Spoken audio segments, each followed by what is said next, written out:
Doctor Who can be quite a polarising show. One week, you could get an absolute masterpiece, a real hidden gem, a true showcase of talent from everyone in front of and behind the camera. And then the week after that you get Heaven Sent. The show changes a lot, and some eras of the show are definitely looked at more warmly than others. But I'm not here to compare any eras of the show, feel free to fight that battle amongst yourselves in the comments. No, I'm here to focus on a specific era of Doctor Who. One that wasn't particularly lauded upon release, but particularly in recent years, has done a complete 180 in terms of fan reception, and is now commonly worshipped as the greatest era of the entire show. I am, of course, talking about the Chibnall era, just kidding, could you imagine? The Peter Capaldi era of Doctor Who ran from 2014 to 2017, under the reign of Stephen Moffat, a man who once possessed the power to turn millions rabid at the mention of his name.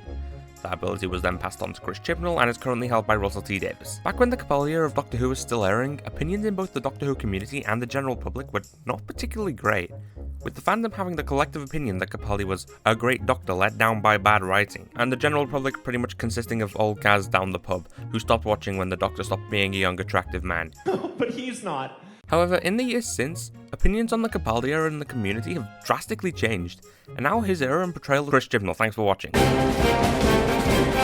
Okay, I think we better go back to the beginning. We can bash Chibnall later. Peter Capaldi was announced as the 12th Doctor live on BBC One in a special broadcast on the 4th of August 2013, leading to the sound of millions of Tumblr girls being confused as to why the Doctor isn't a young attractive man.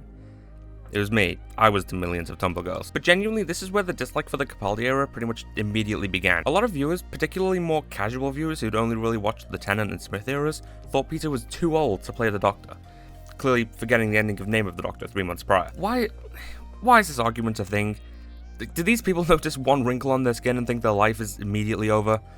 Peter Capaldi was not too old to play the Doctor, cry harder. Okay, the immediate dislike for the Capaldi era as soon as it was airing wasn't just because of his age. There were plenty of aspects in his first series that definitely alienated a lot of casual viewers, and a pretty major example of the show unintentionally shooting itself in the foot. As I said, New Who had introduced a whole new generation of fans to the show, who had David Tennant and Matt Smith cemented in their minds as the Doctor. Capaldi's portrayal of the Doctor, particularly in Series 8, was sort of an antithesis to Smith's Doctor. Matt Smith was the youngest actor to play the Doctor, and a significant aspect of his portrayal and his appeal was his childlike, happy-go-lucky persona. Obviously that was a small piece of Eleven's character, but that was what resonated most with general audiences. Series 8 saw the 12th Doctor questioning his own morality, constantly asking himself and others if he's a good man. A fine direction to take this new incarnation in. However, the way the writers went about this arc could have been handled better. I like Series 8, it's got some episodes that are proper sick in that, but I won't deny that it is easily the weakest of the Capaldi era in my opinion, and this arc is a pretty big reason why. Series 8 repeatedly made the Doctor the most morally questionable he's possibly ever been.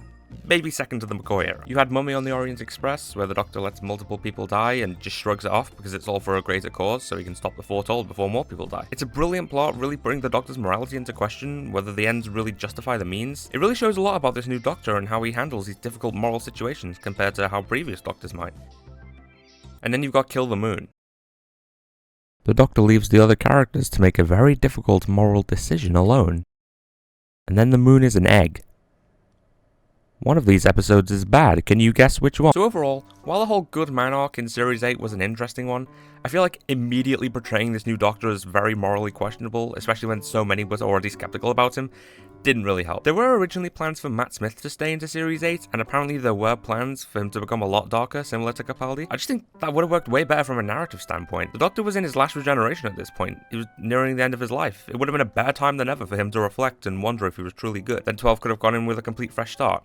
Sort of like 15, but to a lesser extent. I know Moffat couldn't control whether Smith stayed or not.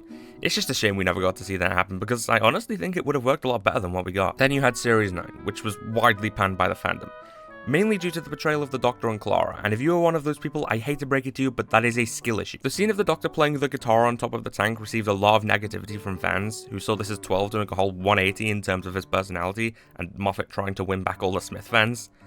Like, no, he thinks he's dying, and he's filled with guilt from abandoning young Davros. Wow, can't believe they took Davros out of his wheelchair. The woke mob strikes again. So he's just trying to distract himself and trying to have fun before he goes off into what he presumes is his death. The whole facade doesn't continue into the rest of the series. But if anything, I think 12's personality massively improves in Series 9.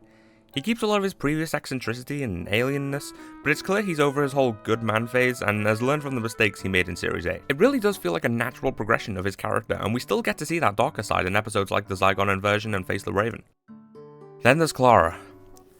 Ooh, this is gonna ruffle some feathers. Now listen, if you don't like Clara as a character, that's completely fine.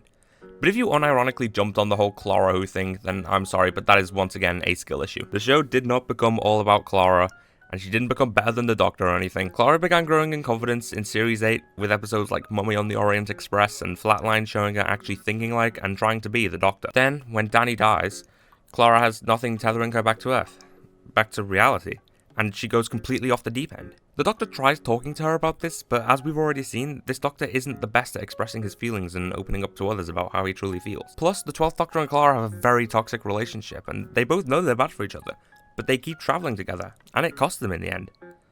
Speaking of the end, the main arc hinted to in Series 9 is the Hybrid. The Hybrid was a prophecy started on Gallifrey, predicting that a hybrid creature, a mix of two warrior races, would stand over the ruins of Gallifrey and unravel the web of time, breaking a billion hearts to heal its own. There were many theories in the Doctor Who universe about what the Hybrid could be. A common one was that it was half Time Lord, half Dalek. Because, you know, the Daleks have always been so accepting of things that aren't pure Dalek. Didn't stop Davros stealing the Doctor's regeneration energy to try and make it happen, though. Even though the Hybrid wasn't supposed to exist for billions of years, the Time Lords were still worried about it. And so they trapped the Doctor inside his confession dial for 4.5 billion years to make him tell them what it was. I mean, you could have just asked. What was he gonna do, run away from home? However, by essentially killing Clara and trapping the Doctor for billions of years, the Time Lords have inadvertently completed the Hybrid prophecy. Sort of. But this ties in with the Doctor's character arc from his series that not many people talk about. He starts toying with his own power. We first see him before the Flood, and by the way, I will not stop until these episodes are worshipped by the fandom. They are so good. Why aren't they worshipped? You bunch of cretins! In Before the Flood, the Doctor knows he's going to die. His own ghost is repeating the names of everyone in the episode in the order they all die. We do have a very Series 8-esque moment where O'Donnell dies, and Bennett calls the Doctor out for knowing she was next on the list to die, but not saying anything. Almost like he wanted to confirm whether the list was legitimate. It was almost like you wanted to test your theory. In Series 8, the Doctor probably would have shrugged it off and said, "You can mourn her later. For now, we need to make sure no one else has to die." Big Finish, if you need someone to voice the 12th Doctor, hit me up. But this time, the Doctor says, "I'm changing history to save Clara." Which just further adds to my point that these two have a really toxic relationship, constantly pushing each other way too far. Then the Doctor decides, no, fuck you, Time, I'm gonna save myself, because this has went so well before. And Time decides, yeah, no, we're good, thanks. I mean, it turns out that the Doctor was actually playing 4-dimensional chess with the Fisher King and was never really gonna die, but that motivation to cheat death was there. Then, in The Girl Who Died, the Doctor decides he's gonna save Ashilda from death, specifically thinking back to that time in the fires of Pompeii where he saved Caecilius and his family. Because, you know, that didn't lead to the Doctor making any regrettable decisions later on.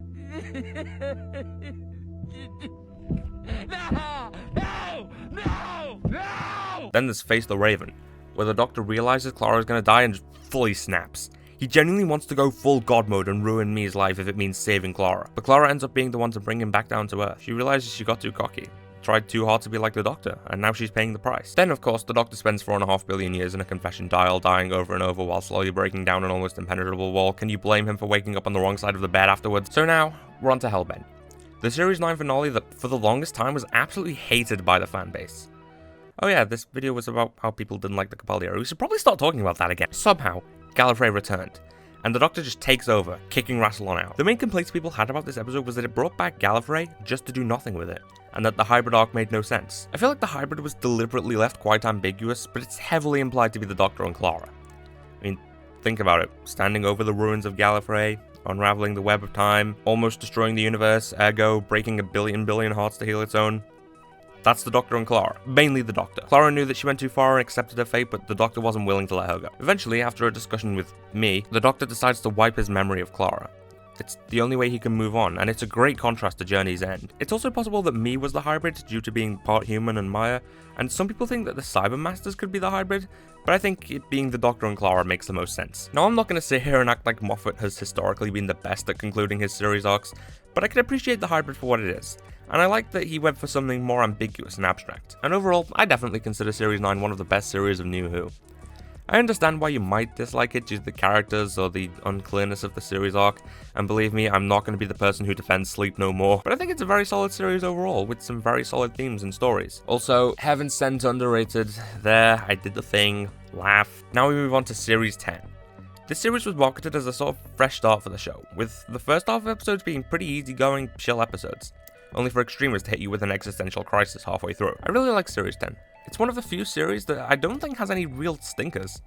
I mean, The Lives of Lands is a pretty disappointing ending to the Monk trilogy, and I've never been too crazy about Empress of Mars or the Eaters of Light, but there are no episodes in this series that I genuinely consider bad. Not even Knock Knock, which a lot of people apparently consider the weakest of the series, but I just don't get that. I think it's good. Then there's the finale, Well Enough in Time, and The Doctor Falls.